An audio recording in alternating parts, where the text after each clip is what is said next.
So I couldn't find a brake booster double pop master cylinder for the 47. So at least not one that was specific to it. I could have gotten a remote system or some of the more expensive, you know, $1,400-$1,500 systems. But what I decided to do is get a 32 Ford dual pot for disc drum and convert that in. They'd already chopped up a bunch of the X-frame underneath, so I'm going to go in and I clean out a bunch of it and then reinforce what I can. And once it's in, I'll build some more reinforcements around it that aren't in the way of anything. But I'll take you under there and kind of show you what all I cut out and how I've made the world's most complicated bracket to get a master cylinder into a car. So I'll show you. I'm going to apologize in advance for the lighting down here, but I have to keep it on the jack stands for this because I need to put the lift right where I've got a weld. So you can see up here that they have chopped out a ton of this X-frame to get this transmission in down here. You can't really tell, but take my word for it. They cut, I don't know, 2/3 of it away down here all the way back into where the master cylinder would sit. So sorry again for the camera work and all this craziness. So what I've done is I've cleaned up the outer frame, cut all this clean, clearance to what I need in here for now, and right here I'm going to weld in a large plate that's going to come all the way across here and then weld up there, and that should reinforce the front portion of the X-frame. And then down here it'll weld to the frame there and reinforce along that, and then that'll give me an L bracket to mount everything to, and I'll show you the bracket here in just a second. So this is the bracket I've come up with. You can see this will go along the frame on the bottom. This plate reinforces up into the X-frame that's been cut away. This is my mounting plate here for the entire assembly, and I'll end up having to cut this here and relocate where this goes in. The 32 had a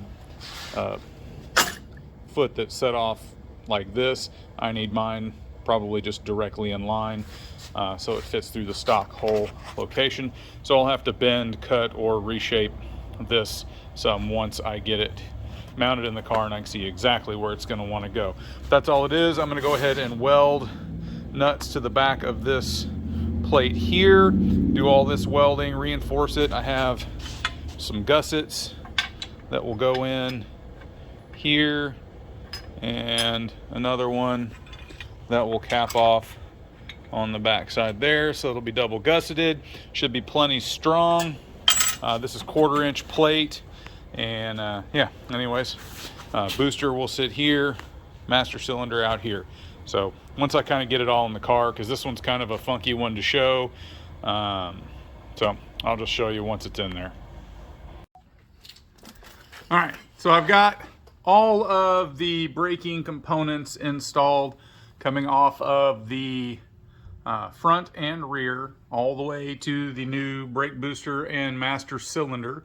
This blue thing here is a 2-pound residual pressure valve to hold the pressure for the front disc brakes, and in the rear you have a 10-pound residual valve to hold the pressure for the rear drum brakes.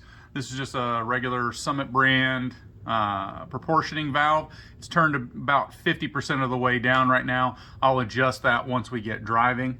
All of the lines and everything are hooked up here. The only thing that is remaining is normally at the end of the older master cylinders, where you can see that divot right there, there would have been one of these, which is a pressure activated brake light switch. Now, because of the weird, complicated, and long throw geometry up front, putting one of these pressure switches in is probably the easiest way. But instead of drilling into the base and body of the master cylinder there, what I'm going to do is, this is one of the plugs that it came with. If it'll focus, focus, focus, find focus. This is one of the plugs. Let's see. Let's try that. Yeah. There we go. So this is one of the plugs that came with the master cylinder to block off whichever side you're not using. But but I'm going to go ahead and drill it all the way out and then tap this side with the 1/8 NPT. That's why this video is taking a little bit longer to get it out. I had to order a 1/8 NPT tap so that I could do the drill bit and tap so that I could do this.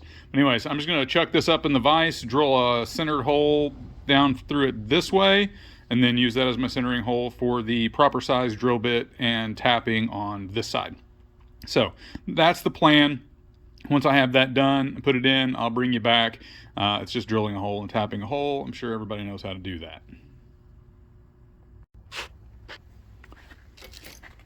Okay, so what I've done here is, if you can see the little step, is I drilled all the way through the original hole at the bottom with a 1/8 bit, because that's what size it was.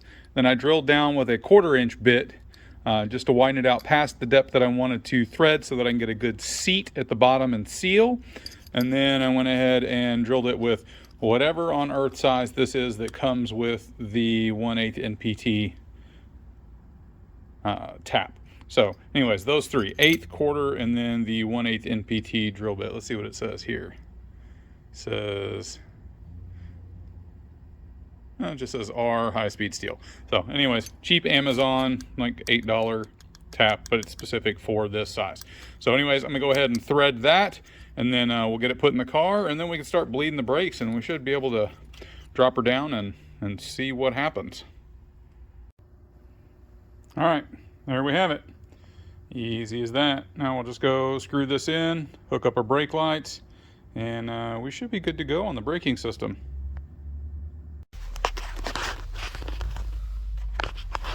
So you can see I haven't ground up or cleaned up, painted up anything where I've made the cuts here. But where the 32 came in this, if you're sitting in the driver's seat, you're looking basically straight on at the brake pedal here. This brake pedal set most of the way over the top of, you can see how close this gap is back here. It's pretty close to this, and this overhung the gas pedal. So I just cut that and did a 45 on it, brought it over as far as I could comfortably after marking where the bottom of my pedal travel is so that I don't bottom out over here when I, well, you can see there, so I don't bottom out when I press the brake. So that gets the brake pedals and brake assembly all the way done and installed. And I had to enlarge the old little circle hole for filling your master cylinder up. Use the old license plate from Arizona, from where this thing came from. So anyways, that's the only real boogery left in here, but I thought that was fun. Cut the hole to fit that. So anyways, there we go. That's that. And yeah, upcoming, we've got, I'll show you how I did the exhaust on it, and what I'm going to do with this shifter. I'm going to bring the shifter way up here so it's the old school style.